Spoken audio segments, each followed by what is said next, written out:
Golden State Media Concepts bring you Book Review Podcast, a haven for bookworms of all ages and the widest genres, from mystery to memoirs, romance to comedy, fantasy to sci-fi. If you love to read, this is a podcast for you. It's the Golden State Media Concepts Book Review Podcast.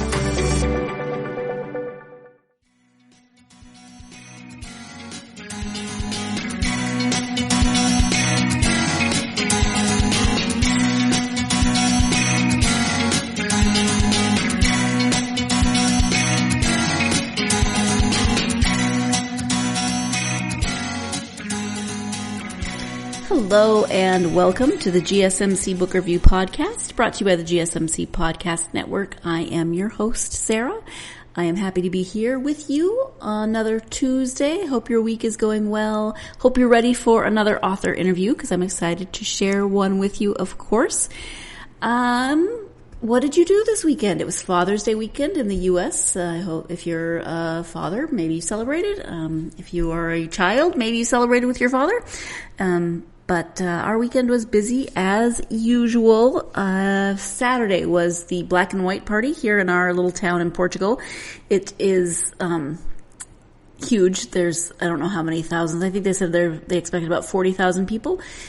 In our tiny little town, that during the winter there's about 2,000 people, and then during the summer it's about 15,000 people, and then for the black and white it's about 40,000 people, and you're supposed to come wearing black and white, of course, and then there's a DJ, and it's a lot of fun, except if you're an introvert, which I am. I mean, we had reservations. Some friends of ours had reservations and invited us, which was really sweet, at a restaurant that was right over where the DJ was, where the main action of the event was. And so we had dinner, and I love to people watch. It was great.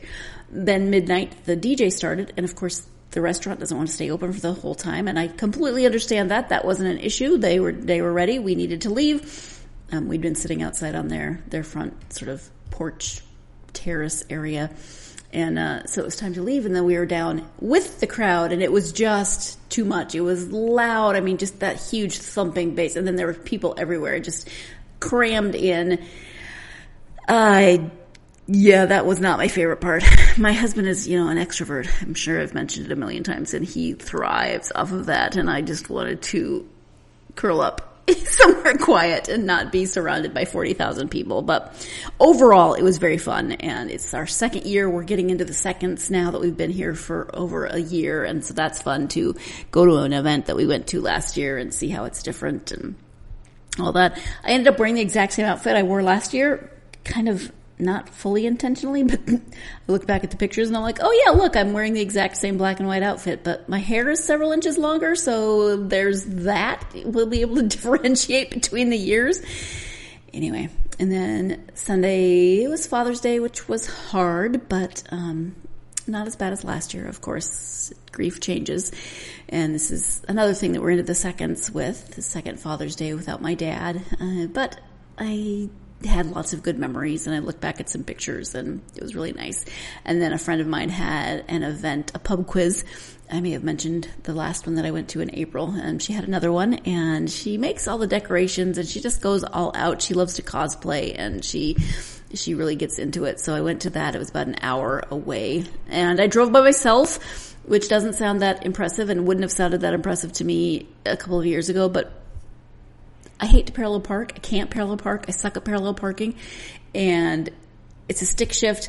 All the available spots were on the left. I can't parallel park on the right, let alone on the left. So I drove around forever. I had a minor panic attack trying to find parking. I found parking. It worked out just fine. I had a lovely time at the event. It was good to see my friend, but I'm such a dork when it comes to parking. And we're not here to talk about parking. Let's move on from my embarrassment and talk about a book, because that's much, much more fun. Today I am speaking with author Nuzo Onoh about her book, A Dance for the Dead. She is described as the queen of African horror. I think that's well deserved. Let me go ahead and give you the description of A Dance for the Dead. On a moonlit night, DK, heir to the kingdom and leader of the terrifying warrior cult, the Ogwumi, falls asleep inside his bedroom. He wakes up to find himself trapped within the secret shrine of the village deity, a dark cave forbidden to all save the powerful witch doctors. Overnight, the mighty warrior prince becomes an Osu, an untouchable and outcast. In disgraced exile in the forbidden shrine, his sole companion is the raging ghost of a murdered slave girl, wrongfully sacrificed to the gods on the false prophecy of a lecherous witch doctor. To break the Osu curse, DK must find the traitors who orchestrated his downfall and embark on a terrifying journey to the ancestors' realm, a deadly quest that could end his life or return him to full citizenship and glory. Now, that is the description of A Dance for the Dead. You know how I feel about horror. This is not terrifying. It's got some very dark, very frightening elements, but you know me, I'm a wimp, and I read this. I enjoyed this. It is so well written. It is so well done. It is dark. There are a lot of different layers to the horror elements, and of course, with a book like this, I don't want to give too much away because you will want to read it, and I don't want to give you spoilers, but if I have to read horror, I think the Queen of African Horror is the way to go. This was really great because I have not read African horror before. Of course, I try to avoid horror up until this podcast, but I hadn't read African horror, and so it was really interesting to come at it from a different angle, from different stories, from different myths, from different cultures and ideologies, and just see other ways of getting into those darker elements and those parables and myths that we tell ourselves and our family, our children, our friends, that help us to sort through those kinds of story. Because really, when you think about it, when I step back from my fear of horror really is those darker elements within all of us, and the myths, the stories, those things that we have that try to keep us on the right track, right? I think that's really what horror tends to boil down to. I'm going to stop talking. I'm going to let Nuzo talk about this because she, of course, wrote the book, and she is a lovely person. For someone who writes horror, she is the brightest, happiest person. We were emailing a little bit before the interview, and these were the happiest emails I have ever received from anyone. They were so joy-filled, I can't even tell you. So let's go ahead and turn to the interview. Again, the book is called A Dance for the Dead, and the author is Nuzo Onoh. Nuzo, welcome to the podcast. I'm so happy to have you. Thank you, Sarah, and thank you for having me on your podcast. Much appreciated. I'm very excited to talk to you. We're going to talk about your newest novel, A Dance for the Dead. But before we do that, if you could just start by sharing a little bit about yourself, I would appreciate it. All right. My name is Nuzo Onoh, and my fans kindly call me the Queen of African Horror, which basically explains my writing.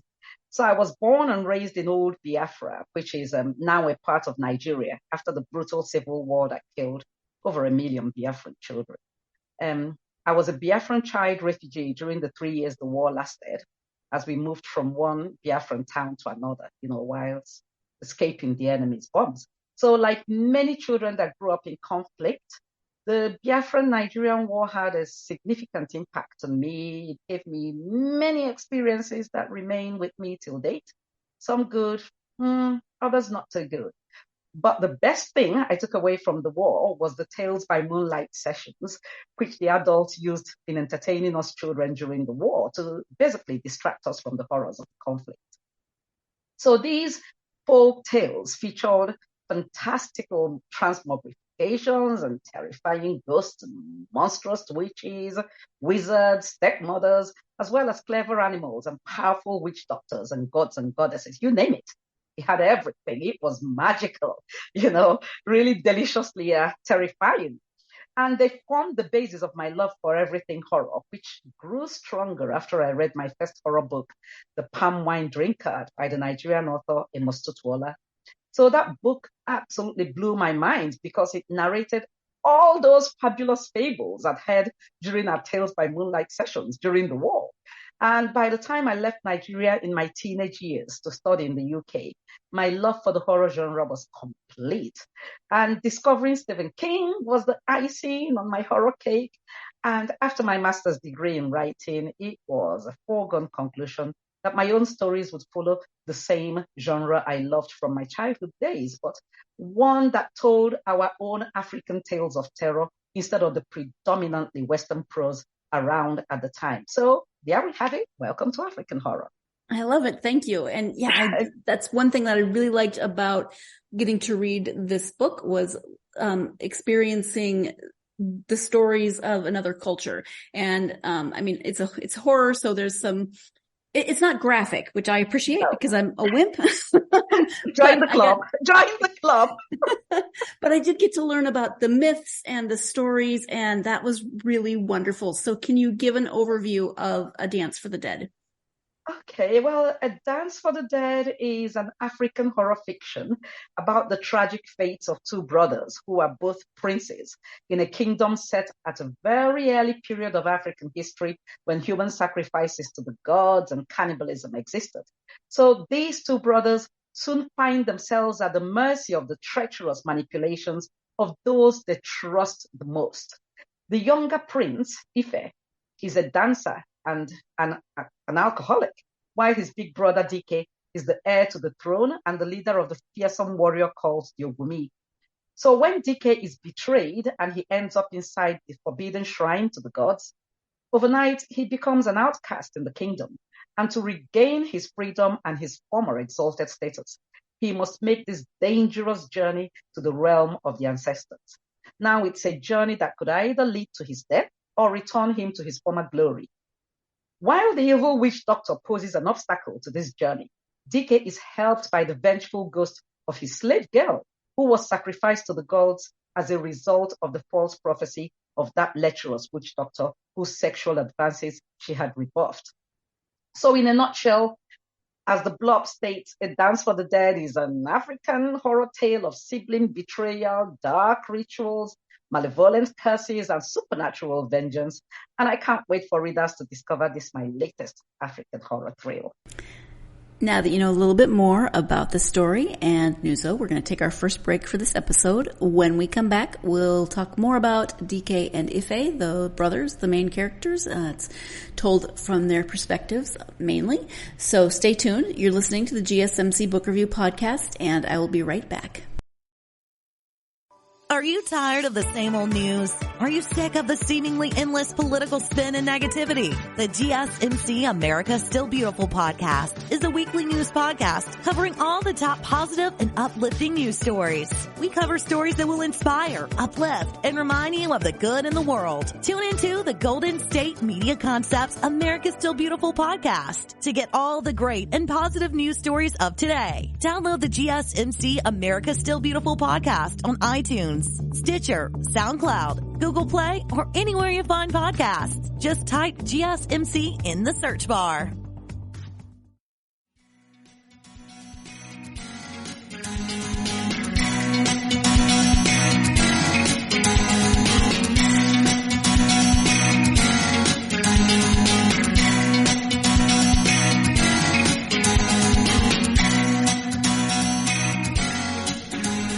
Welcome back to the GSMC Book Review Podcast. I am speaking today with the Queen of African Horror, author Nuzo Onoh, about her novel, A Dance for the Dead. Let's go ahead and return to that interview. It's horror and it has all those dark elements, as you say, but it's also really, I don't want to say a coming of an age story, but there's a lot of growth in many of the characters. It's definitely a journey for the characters. Can you talk a little bit more about DK and Ife? Mainly told from their perspectives, although there's some other points of view in there. But can you talk about those two characters as brothers and what might resonate with them for readers? I think the best thing about these two brothers is how different they both are. But at the same time, when it comes down to it, they are both the same, where things matter. They both show that we all have hidden strengths and resilience, which we never know we possess till we are forced to confront unexpected situations. Yes, on the outside, Prince Ife might appear weak, a dancer and a drunkard with little ambition, unlike his warrior brother, Prince Dike. But when the tragedy happens, both of them have to call on that core inner strength to overcome their perils. Dike learns how to survive after overnight stumbling so spectacularly from his exalted throne to become the lowest in the society that he once ruled. While Ife has to call on his inner strength to confront the consequences of his own folly, and subsequently he ends up accompanying his brother to the realm of the ancestors for salvation. But despite everything that happens, there's a genuine truth behind all their actions. Regardless of the horrific actions they performed, their motives are mainly pure. And in the story, we find that each of them acted based on the tools their society gave them. They had no choice. And as we know, we humans struggle to honestly confront uncomfortable truths about ourselves, as well as our own failings. And it is the same with these two princes. So I hope their motives, their follies, and their strengths might resonate with readers, showing them that we all make mistakes, but that anything is possible as long as we acknowledge our errors without pride, while sticking to our own individual truths. I think that's why I started the story with the Igbo proverb that states, quote, "When a man's penis grows too big for his loincloth, he shouldn't be surprised when a monkey mistakes it for his banana." So basically, that's a more colorful way of saying pride comes before the fall. Beware of extreme hubris. It's definitely a more colorful way of saying that. Exactly. The Igbos are good with proverbs, Yes, they are. Proverbs. And actually you use there's a lot of proverbs throughout the story. Yes. Proverbs and sayings that are. Yes. You get so used to, if you grew up in a Western world like I did, we have different sayings. And so again, that was fun for me to read some of the same concepts, but worded very differently. Very differently, exactly. Yes. Obviously the folklore and some of the myths, and the legends behind this story played a part, but what was your initial inspiration for the story itself? My inspiration for A Dance for the Dead, it first came to me when I started having, usually when I get inspirations, it could be from a dream, it could be something I read or something I hear.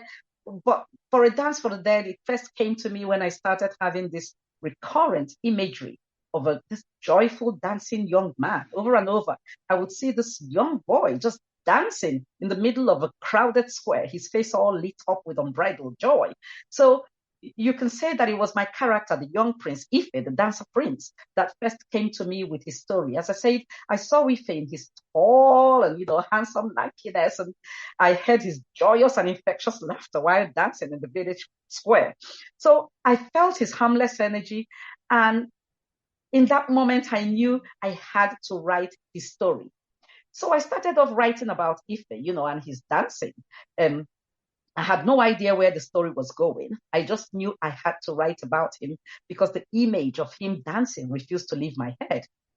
At that point, he didn't even have a brother, but once I started writing, out of nowhere, Prince Dike, his older brother, who was the leader of the fearsome warrior cult, appeared into the narrative. And suddenly his voice became louder than Ife's voice. He was telling me his tragic story, the terrible price of, extreme hubris, and basically the rise and fall of a great warrior. And at some point during the writing, I found myself recalling the vile Osu slave caste system, which is practiced in some parts of my Igbo community in Nigeria. And this is where people are deemed to be slaves to the gods, and they become social pariahs, as a result. So DK's story was taking me into this dark trajectory I hadn't planned when I started writing the book. And I soon realized that this was an opportunity to bring this odious slave caste practice to light outside the local communities where they take place.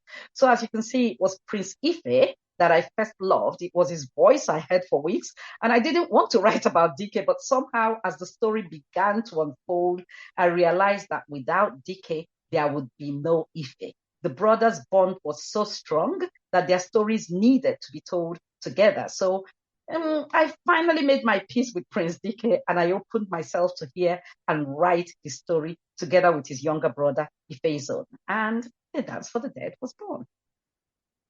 Does that happen to you a lot while you're writing?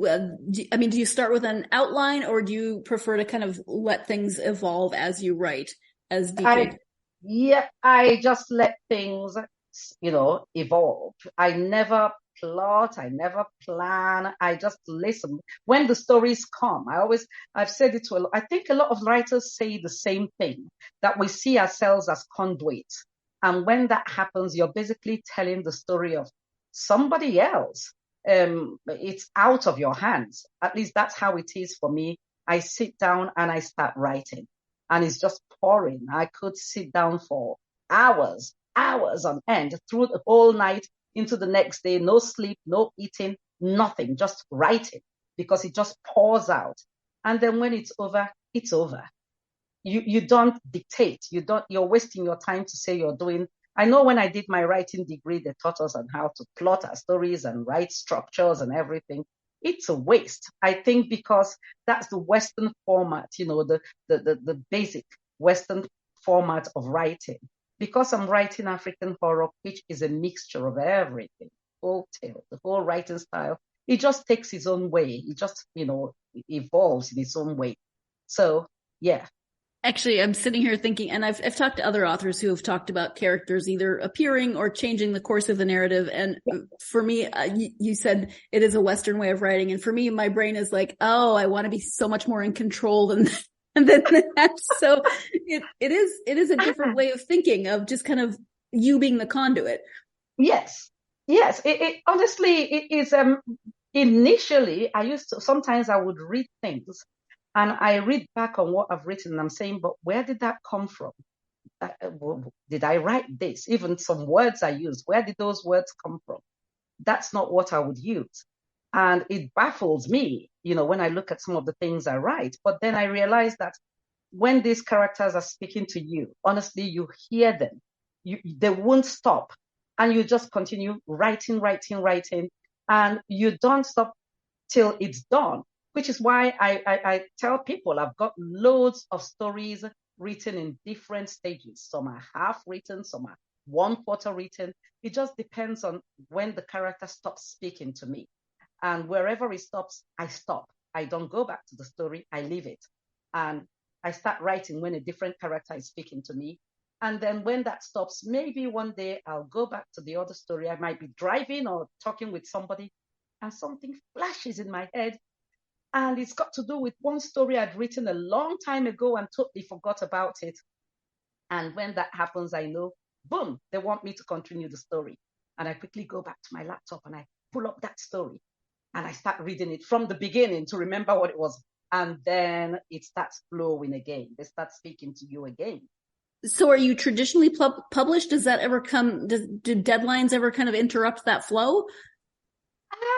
The luck I've had is that I have literally been self-publishing practically all my works, through my own publishing company, Ken & Star. I've been self-publishing myself, and the ones I've had to give in are like novellas or short stories to other publishers. So there hasn't been a lot of stress in trying to meet publishers' deadlines or anything.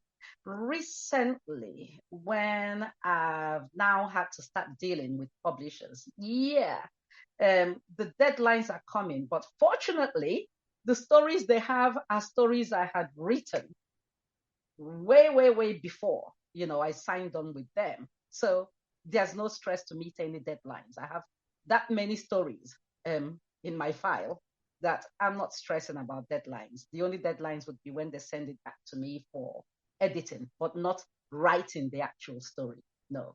How about research? What types of research did you do for the book? Was there anything that surprised you that you learned for the book? Yeah, I mean, like all my books, I did minimal research, when I was writing A Dance for the Dead. I mean, since I'm writing from a culture that's rooted in my DNA and my experience, I find my stories tend to tell themselves. Sometimes I might research, African proverbs, some African gods and goddesses and kings, and as well as some famous cultural sites and their lore and, other notable festivals. Otherwise, I just write the stories, as I said, as my characters whisper it into my head. So for A Dance for the Dead, the main research I did was reading up on caste systems, both inside and outside Africa. And honestly, I was stunned, to see the terrible similarities in this vile practice across all the countries they exist, such as in India, Pakistan, Egypt, Morocco, to mention but a few. So it was shocking to me that in this day and age where we are talking Black Lives Matter and we are fighting racism and discrimination, that many Black and brown communities continue to inflict the same evil on their own kin under the excuse of culture. So Dance for the Dead highlights this, odious cultural practice within its fictitious and supernatural context. But it's something that really surprised me by how prevalent it was across so many different cultures. Time for our second break of this episode, but more with Nuzo when we return. So stay tuned. You're listening to the GSMC Book Review Podcast, and I'll be right back. Tired of searching the vast jungle of podcasts? Now listen close and hear this out. There's a podcast network that covers just about everything that you've been searching. Hey! The Golden State Media Concepts Podcast Network is here. Nothing less than a podcast bliss with endless hours of podcast coverage. From news, sports, music, fashion, cooking, entertainment, fantasy, football, and so much more. So stop lurking around and go straight out to the Golden State Media Concepts Podcast Network. Guaranteed to fill that podcast itch. Whatever it may be. Visit us at www.gsmcpodcast.com. Follow us on Facebook and Twitter and download us on iTunes, SoundCloud, and Google Play.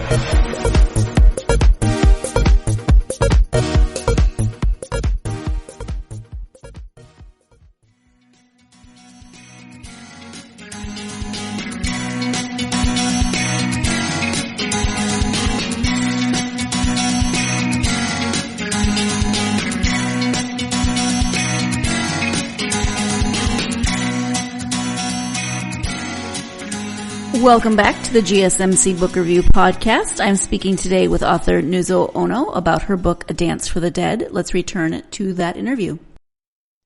Everyone, of course, reads from their own perspective and their own history and life story, but is there anything in particular that you hope, in general, people might take away from the story? Yeah, I always say I hope that people, as I said, would learn to, appreciate that, do away with prejudices. I think for me, prejudice was the main core of the story. A lot of things that happened in that book came from prejudice. And I'm hoping that, as Michael Jackson said, I'm looking at the man in the mirror, that people would learn to look at the man in the mirror, look at themselves and understand that, we're all the same, regardless of anything, and do away with the prejudices and learn to be acknowledge their own errors without pride, basically. Because as I said, we all make errors, we all make mistakes. And the most important thing is to hold your hand up and say, yes, I was wrong. One of my protagonists, Prince Dike, it was something he was able to do, but only after he had to go through so many trials and then come to the understanding that he was wrong.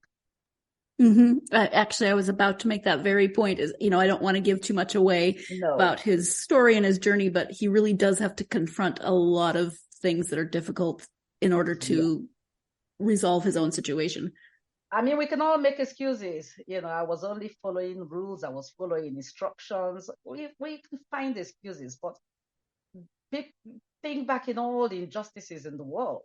And there were men and women who shone brightly, who defied others, who defied authority to stick to their morals and their principles and do right. You talk about this a little bit with your own experience and being told these stories as a child. But overall, when you sit down to write, what draws you to want to write in the horror genre? I think, as I said, it was something I grew up with as a child, not just listening to the tales by moonlight, but also because of our Igbo culture, we bury our dead with us. We don't bury our dead in cemeteries or cremate them. We bury them sometimes right inside our own houses, in our front gardens, in our back gardens. It is this belief that you have to be buried inside your own compound, so that when you reincarnate back into your own kin, instead of losing your way. So even in my family home in Nigeria, I've got my mom, my dad, my sister, my brother, uncle, grandmother, grandfather, great-grandmother, niece, nephew, you name them, they are all buried in that compound. So I grew up surrounded by the graves of our dead. And there's this morbid attachment to that when you grew up and all you're seeing is graves. You know, you take it as a matter of course, it's there. And I also grew up in a haunted house. Everyone in the village knew our house was haunted, and I had a lot of experiences in that house, which some of them I even used in some of my stories. So growing up with those tales of moonlight and the family home and the culture I grew up with, and then stumbling across Amos Tutwala's book, The Palm Wine Drinkard, which is this book of ghost stories. That really had a big impact on me. And I just knew when I started writing that I'm going to start writing ghost stories. I mean, by the time I stumbled across Stephen King in my teenage years, it was a foregone conclusion that I was going to start writing horror. Even as I write horror, everybody knows I'm a big coward. I am terrified of so many things. I struggle to watch horror films. I really cannot watch horror films unless they are the old black and white ones, you know, or the easy ones like Tales of the Unexpected and things like that. But I struggle to watch horror films. Horror books, these days, it is tough to read horror books. I'm afraid of darkness. I'm afraid of lightning. I'm afraid of heights. I'm afraid, you name it, I'm terrified of everything. But somehow when I write horror, it all pours out. I can't explain it. It just, as I said, the characters tell you the stories and you just write it. There's so many different levels of horror too, because yes. I would have said before I started doing this podcast that no way would I ever read horror. No, thank you. And now I have read a lot of different types of horror, and some of it I quite enjoy. As long as it's not too graphic or, you know, I can deal with it. Yes. It's the really graphic ones are scary and really, really horrible. But I think especially after the lockdown did something to me. I think when you're confronted by horror in your reality, this is something you don't think will ever become possible. And then it becomes real. You're trapped. You're living inside there. You've read Stephen King's book, The Stand.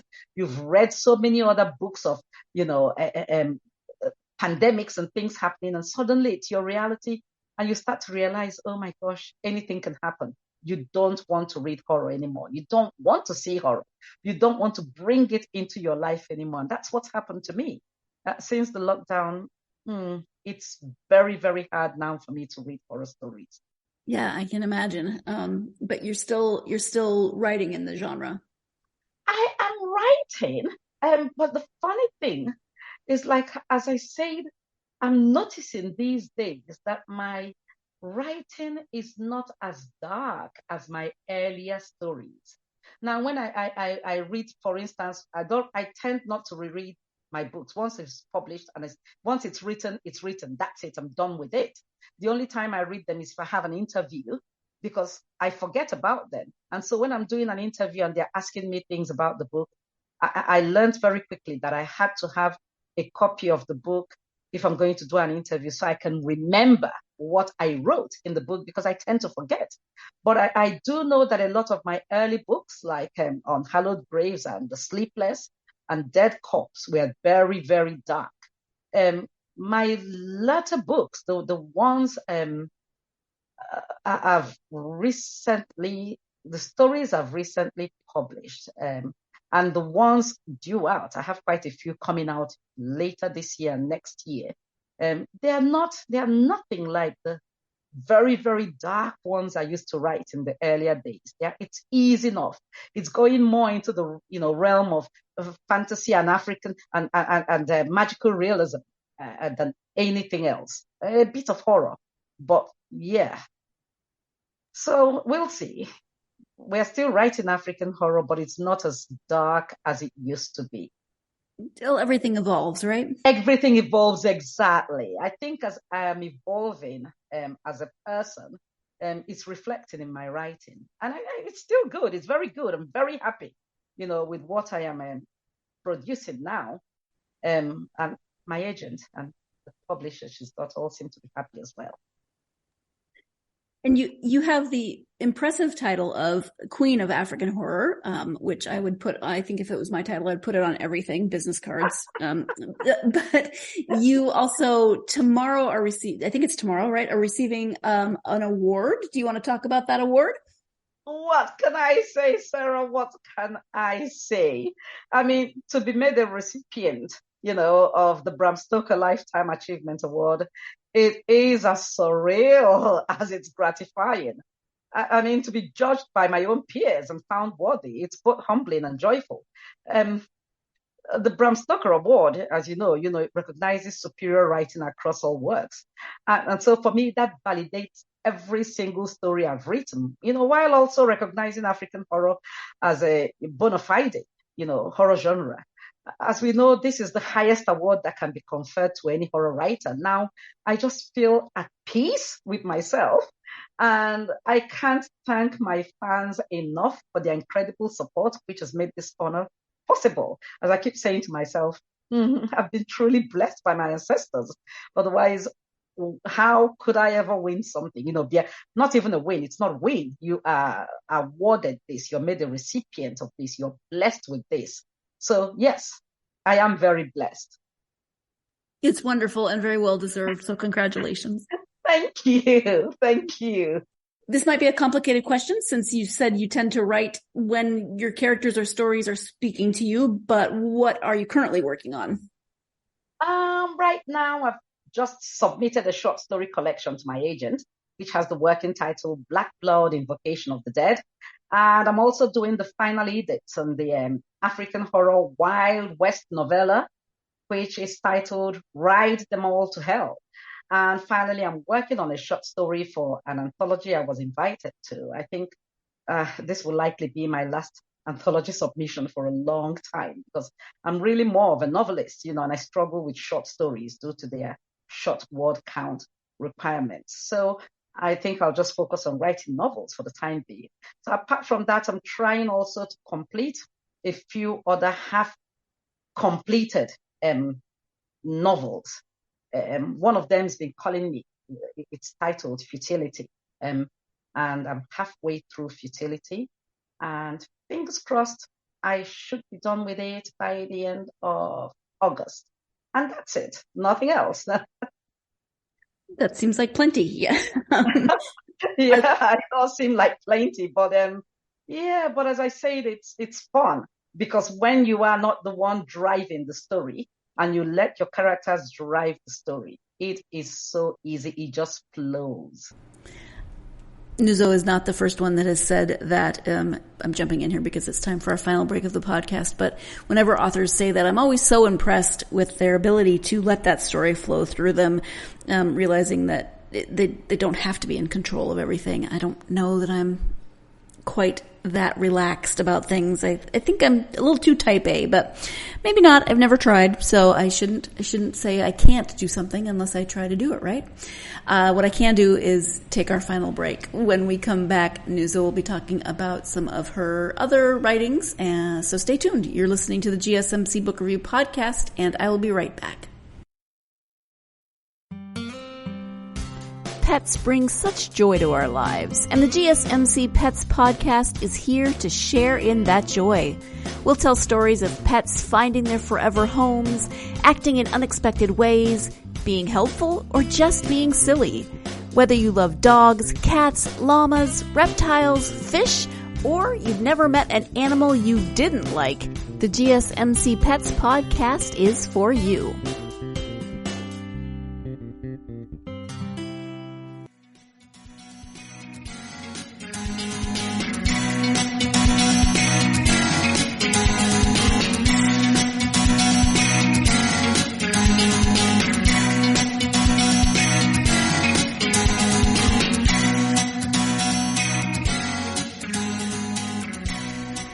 Welcome back to the GSMC Book Review Podcast and the conclusion of my interview with author Nuzo Onoh.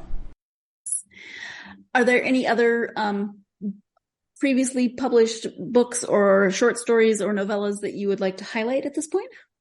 Oh, yes. I mean, I've got a short story that was in the magazine and fantasy of fantasy and science fiction in their March-April edition called The Madin. I've got another one coming out in the Nightmare magazine called Really.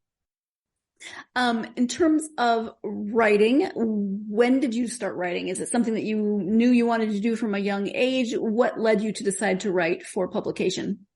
Do you know, I've always known. I mean, from when I was like, my early teenage years when I first wrote my first short story. And I remember in boarding school, when I was around 11, 12, I'd formed a club called the Club of Young Writers, where we all just got together and decided we wanted to write stories and become, famous writers. But I did nothing about it till I was almost in my 50s. And suddenly it was like, boom, I'm going for a complete career change. And that's when I reapplied to Warwick University. That's where I did my first degree at Warwick University. I did my law degree in 1989, I finished.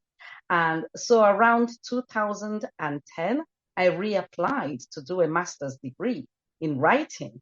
And from then, I just knew that I wanted to take this writing seriously. There's no need saying you want to do something, you're dreaming about it, you're doing, and you're doing nothing about it. It was a big risk.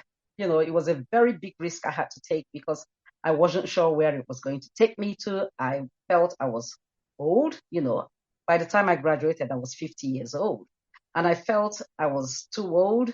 But then I had this desire, this passion to tell our own African tales, all those horror tales. I felt I could bring something, into the genre pool. And I just started writing. I wasn't chasing awards. I wasn't chasing anything. I just wanted people to read African horror and discover this new genre. And yeah, here we are. Wonderful. Out of all of that experience then, because everyone comes to this in different ways, what would you tell someone who is thinking they might want to write? What advice would you give them? I would say to them, don't just dream about it. Do it. And don't judge yourself by any other person. Don't look at what any other person is doing. Don't look about what anybody else is saying. Write it. Just take, educate yourself about basically you don't necessarily need a writing degree. No, to be a writer. I don't believe that because half of what I learned, it had nothing to do with the writing degree. The writing degree taught me half of what I learned as a writer. So I think these days online, there's so many short writing courses you can take.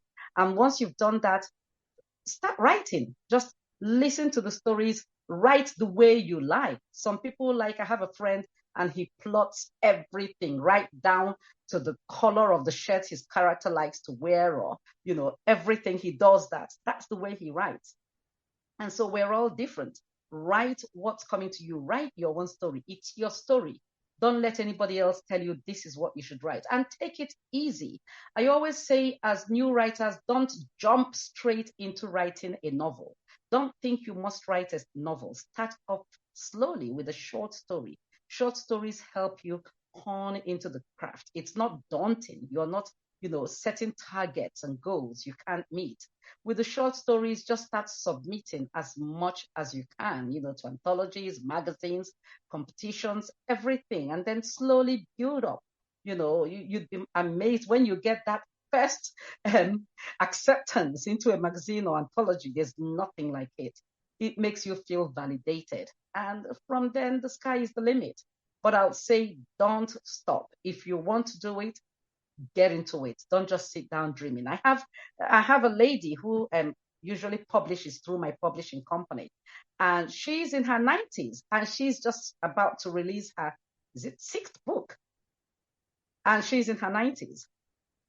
Wow, good for her. I mean, yeah. It just goes to show it's never too late. Exactly. It's never too late. So when you sit down to read just for you, not for research or for, a writing project, who are some of your favorite authors when you're reading just for you? Oh gosh, there are too many of them. And quite a lot of them are even people I consider as friends. So I'm not going to start naming names. I'd say to the reader, I don't read Stephen King anymore these days. I think I've read so many of Stephen King's that I'm finding his current works are nothing like the old ones. So I don't usually tend to read Stephen King's anymore. These days I would read, I love Yoko Ogawa. I love a lot of the, Japanese, well, not so much Japanese, but anything that's no longer your standard, Western horror that I used to read in those days. I like something light, easy, and some, humor, comedy stories like Tom Sharp. I don't know if you've read about Tom Sharp. He's the writer of Wilt and a lot of other stories. And now that is hilarious. I read a lot of Tom Sharp and some not too scary non-Western, horror books. Okay, thank you.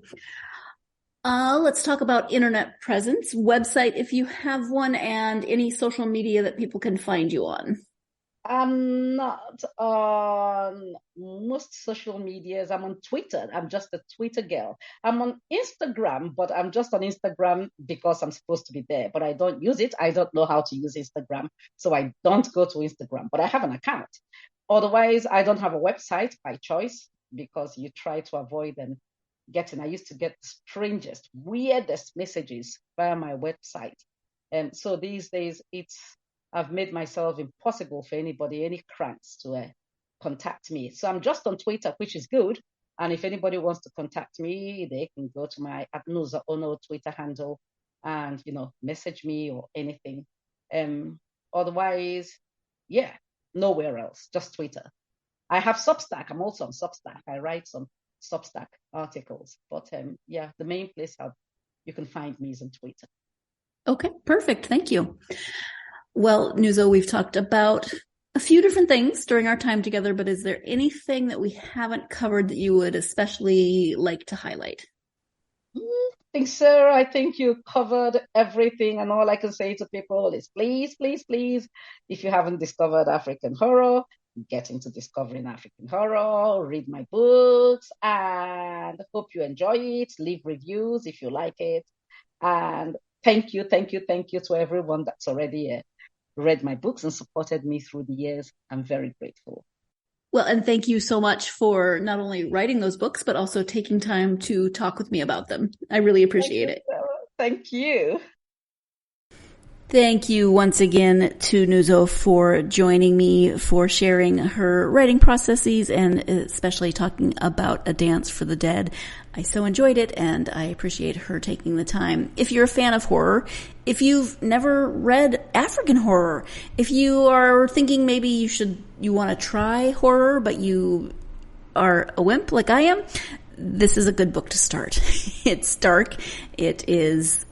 It can be a little frightening in places, but it's not graphic. It's not terrifying. You're not going to, well, I can't speak for everyone. It didn't give me nightmares, which is saying a lot because I have weird dreams even when I don't read horror. So I think this is a really good entree into horror. And definitely if you've been thinking about reading horror from other cultures, other countries, then you might want to start with this. Or if you have someone in your life that likes horror and you want to give them a new author, you should definitely check out Nuzo's books. And this of course is not her only book. She has others. She has short stories. And that might be a place to start too. And maybe some horror short stories if you're looking to dip your toe in this genre. But if you are looking for a new author, if you know someone who loves horror and is always looking for new authors, then definitely check out some of Nuzo's works. I don't think you'll be disappointed. Hope that you're having a great week as always. I hope that you will join me for the next episode. We're really switching gears. We went from horror to, we're going to middle grade. And I'll be speaking with Cindy Callahan about her middle grade novel. It is kind of a comedy of errors about a day in the life of a middle schooler who's just having a really bad day. It's called My Big Heart-Shaped Fail. And I'm looking forward to speaking with Cindy. So I hope you'll join me for that episode on Friday. We have another Friday episode, which of course leads me to remind you to like, follow, subscribe on the platform that you're listening to this podcast on so that you'll get notified when there are new episodes. And then when we have 2 in a week, you'll know when those are coming out. Also, a review is really helpful. So if you wouldn't mind writing or leaving a starred review for the podcast, that helps get the podcast out to more listeners. And I am greatly appreciative of anything that you do to help the podcast. Always. And then if you want to follow on social media, you can find the podcast on Facebook, Twitter, Instagram, and TikTok. I say it every week, but it's true. I love hearing from listeners. So come find me on social media and tell me what you've been reading and all that good stuff. You know, I love to hear all of your good reading stories. Thank you so much for joining me. As always, I hope your week is off to a wonderful start, that you had a good weekend. But regardless of what's going on in your week, I hope that you can find plenty of time and that you've had plenty of time over your weekend, depending on what you did, to get yourself lost in a good book or multiple good books, depending on how you read. But go get yourself lost in a good story. Thank you so much. You've been listening to the Golden State Media Concepts Book Review Podcast, part of the Golden State Media Concepts Podcast Network.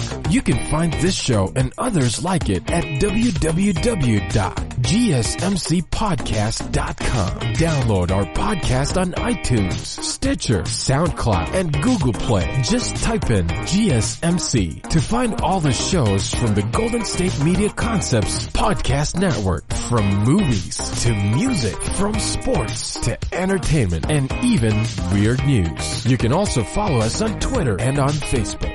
Thank you, and we hope you have enjoyed today's program.